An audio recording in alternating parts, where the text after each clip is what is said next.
सितारों की दुनिया कार्यक्रम में अतुल सूद का प्यार भरा नमस्कार। आज के कार्यक्रम में चर्चा करेंगे रत्नों की। रत्न या स्टोन पहनकर आने वाली प्रॉब्लम से किसी भी व्यक्ति का बचाव हो सकता है। आमतौर पर स्टोन को अंगूठी में पहना जाता है, लेकिन स्टोन को लॉकेट में पहनने से या उस रत्न को पानी में डालकर उस पानी को पीने से भी अच्छे फलों की प्राप्ति किसी व्यक्ति को होती है। अब चर्चा करते हैं कि अलग अलग लगन वाले व्यक्तियों के लिए कौन कौन से रत्न शुभ हैं, कौन कौन से रत्न अशुभ हैं। सबसे पहले मेष लगन। मेष लगन वाले व्यक्ति यदि पुखराज पहने तो जीवन में इन व्यक्तियों को नई ऊंचाइयां मिलने लगती है। सूर्य यहाँ मेष लगन में त्रिक भाव पंचम घर के स्वामी सूर्य मेष लगन में व्यक्ति को बुद्धि, संतान और अचानक धन देते हैं। यदि सूर्य का रत्न माणिक मेष लगन वाले व्यक्ति पहन ले तो इन व्यक्तियों को जीवन में बहुत अच्छे फल, बहुत शुभ फल मिलने ही लगते हैं। मेष लगन वाले व्यक्ति यदि मूंगा पहन ले तो भी अच्छे फल मिलते हैं। यदि कोई हेल्थ प्रॉब्लम मेष लगन वाले व्यक्तियों को आ रही है तो इस स्थिति में मूंगा इन व्यक्तियों को खासकर अच्छे फल देगा। कई बार इन व्यक्तियों का मन बिना बात बुझा बुझा रहता है। इस स्थिति में मेष लगन वाले व्यक्ति मोती भी पहन सकते हैं, लेकिन यहाँ एक बात का ध्यान रखें कि मेष लगन वाले व्यक्ति पन्ना कभी भी जीवन में ना धारण करे। पन्ना इन व्यक्तियों के लिए बहुत अधिक अशुभ फल देगा। बात करते हैं वृष लगन की। वृष लगन वाले व्यक्ति जीवन में तरक्की के लिए नीलम पहने। नीलम वृष लगन में खास तौर पर अच्छे फल देने वाला ग्रह। शुक्र का रत्न डायमंड वृष लगन वाले व्यक्तियों के लिए खास तौर पर अच्छा। यदि वृष लगन वाले व्यक्तियों को कोई संतान संबंधित प्रॉब्लम आ रही है तो बुध का रत्न पन्ना यहाँ बहुत अच्छे फल देगा। कुछ स्थितियों में वृष लगन वाले व्यक्ति माणिक भी पहन सकते हैं, लेकिन इसके लिए सूर्य की कुंडली में स्थिति देखना बहुत आवश्यक रहेगा। चर्चा करते हैं मिथुन लगन की। मिथुन लगन वाले व्यक्तियों को जीवन में तरक्की के लिए शुक्र का रत्न डायमंड शुभ रहता है। यदि मिथुन लगन वाले व्यक्तियों को मेहनत के अनुसार फल नहीं मिल रहा तो डायमंड इस स्थिति में बहुत शुभ रहेगा। यदि मिथुन लगन वाले व्यक्तियों में आत्मविश्वास की कमी हो या ऐसे व्यक्ति जल्दी थक जाते हैं तो पन्ना इस स्थिति में खास तौर पर अच्छे फल देगा। इस लगन में गुरु कर्म के घर के स्वामी यदि पुखराज इस लगन वाले व्यक्ति पहन ले तो कर्म से संबंधित अच्छे फल ऐसे व्यक्तियों को मिलने लगते हैं। यहाँ कर्म की व्याख्या को समझें। केवल पैसा कमा लेना ही कर्म नहीं, धर्म निहित कर्म, धर्म के दायरे में किया गया कर्म ही सच्चा कर्म कहलाता है। कर्म का महत्व सभी वेदों ग्रंथों में बताया गया है। जब कुरुक्षेत्र के मैदान में अर्जुन मोहग्रस्त हो गया तो श्री कृष्ण ने अर्जुन को केवल और केवल धर्म निहित कर्म करने को कहा। कर्म की व्याख्या को श्री गुरु नानक देव जी ने एक उत्तम उदाहरण से समझाया। जब गुरु जी के पिता ने उन्हें सच्चा सौदा अर्थात सच्चा कर्म करने को कहा तो उन्होंने भूखे साधुओं को भोजन करवाकर सच्चा कर्म किया। इसीलिए पैसा कमा लेना या किसी ऊंचे पद पर पहुंच जाना इसे सच्चा कर्म ना समझें। सच्चा कर्म वो है जिसमें अपना स्वार्थ छोड़कर परोपकार किया जाए। किसी भूखे को भोजन करवा देना सच्चा कर्म, किसी रोगी को दवाई ले देना सच्चा कर्म, किसी गरीब बच्चे को पुस्तकें ले देना सच्चा कर्म। कर्म ही हमारे आने वाले जीवन का आधार है। सभी धर्मों में, धार्मिक ग्रंथों में और यहाँ तक कि ज्योतिष में यही माना गया है कि जिस प्रकार के व्यक्ति कर्म करता है उसी प्रकार के फल व्यक्ति को आने वाले जीवन में मिलते हैं। यदि किसी व्यक्ति ने पूर्व जन्मों में अच्छे कर्म किए हैं तो उस व्यक्ति को अच्छे फल आने वाले जीवनों में मिलते हैं, लेकिन अगर किसी व्यक्ति ने पिछले जन्मों में बुरे कर्म किए हैं तो शनि, राहु, मंगल जैसे ग्रह व्यक्ति को कष्ट देते हैं। कई बार हम देखते हैं कि बुरे कर्म करके भी व्यक्ति खुश है, लेकिन वो खुशी कुछ देर के लिए होती है। जिस व्यक्ति ने पिछले जन्मों में बुरे कर्म किए हैं लेकिन इस जन्म में वो अच्छे कर्म कर रहा है, तो उसे मृत्यु के बाद परलोक में सुख मिलता है।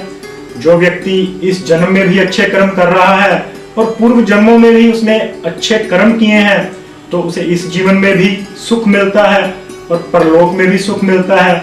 लेकिन यदि कोई व्यक्ति पूर्व जन्मों में भी बुरे कर्म करके आया है और इस जन्म में भी बुरे कर्म कर रहा है, तो उसे ना इस जीवन में सुख मिलता है और ना परलोक में सुख मिलता है। तो बात कर रहे थे मिथुन लगन की।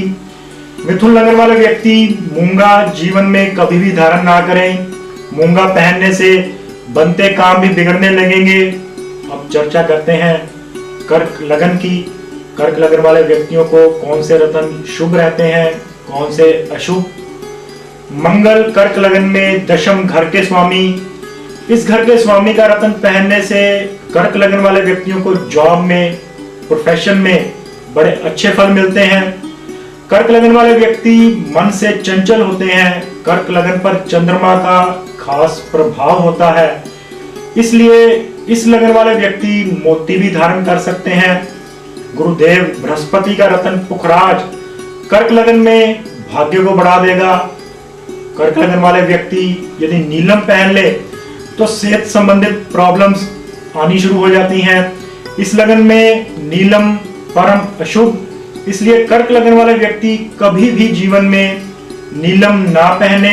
रत्न या स्टोन पहनने से पहले किसी अच्छे एस्ट्रोलॉजर को कुंडली दिखा लें। रत्न पहनने से कई बार फायदे की जगह नुकसान भी हो जाता है। ऐसा उस स्थिति में होता है जब कोई उन ग्रहों के रत्न पहन ले जो कुंडली में अशुभ है। चर्चा करते हैं सिंह लगन की। सिंह लगन में मंगल चौथे और नौवें घर के स्वामी, इसलिए सिंह लगन वाले लोगों को हनुमान जी का आशीर्वाद लेना जरूरी होता है। मंगल का रत्न मूंगा इन व्यक्तियों को खास तौर पर शुभ फल देगा। सिंह लगन वाले व्यक्ति अगर काफी देर से बीमार चल रहे हैं या सेहत वीक है, तो इस स्थिति में माणिक शुभ रहेगा। इस लगन वाले व्यक्तियों को खास तौर पर राजनीति का बहुत शौक होता है। ऐसे व्यक्ति राजनीति में इंटरेस्ट रखते हैं, इसलिए सिंह लगन वाले व्यक्ति राजनीति में तरक्की के लिए माणिक पहने। माणिक पहनने से सिंह लगन वाले व्यक्तियों को राजनीति में खास तौर पर तरक्की मिलने लगती है। कुछ स्थितियों में इस लगन वाले व्यक्ति डायमंड भी पहन सकते हैं, लेकिन उसके लिए शुक्र की स्थिति कुंडली में देखना आवश्यक रहेगा। कन्या लगन में शुक्र बहुत अधिक शुभ फल देते हैं। शुक्र इस लगन में दूसरे और नौवें घर के स्वामी, इसलिए जिन व्यक्तियों का कन्या लगन है और वो व्यक्ति बाहर जाना चाहते हैं, तो डायमंड पहनने से उनके बाहर जाने के योग बढ़ जाएंगे। वीजा ऐसे व्यक्तियों का बहुत जल्दी लगेगा। यदि कन्या लगन वाले व्यक्तियों को शादी से सुख नहीं मिल रहा या शादी में देरी हो रही है, तो पुखराज कन्या लगन में बहुत शुभ फल देता है। पुखराज पहनने से कन्या लगन वाले व्यक्तियों को शादी से सुंदर फल मिलने ही लगते हैं। कन्या लगन में बुध लगन और दशम घर के स्वामी, इसलिए बुध का रत्न पन्ना पहनने से व्यापार में इन व्यक्तियों को काफी अच्छे फल मिलते हैं। ये थी मेष से कन्या लगन तक रत्नों की चर्चा। कौन कौन से रत्न मेष से लेकर कन्या लगन तक व्यक्तियों को शुभ रहते हैं, कौन से अशुभ रहते हैं, आज ज्योतिष चर्चा में चर्चा की।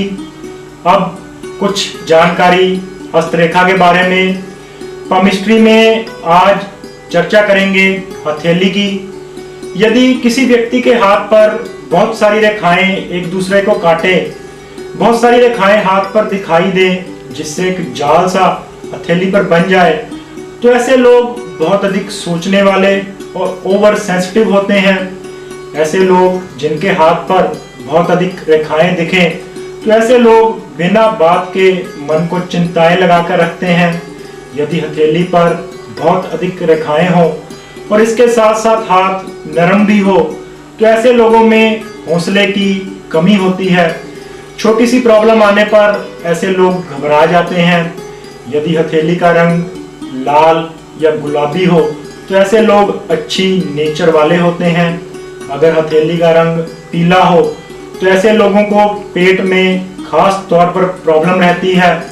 अगर हथेली का रंग नीला हो तो ऐसे लोगों को हार्ट ट्रबल बड़ी जल्दी हो जाती है। ऐसे व्यक्ति जिनकी हथेली का रंग नीला है उन्हें अपने हार्ट का रेगुलर चेकअप करवाते रहना चाहिए। आज हस्तरेखा में चर्चा की हथेली की। अब पत्रों की श्रृंखला में जो पत्र हमें आया है वो आया है संदीप जी का।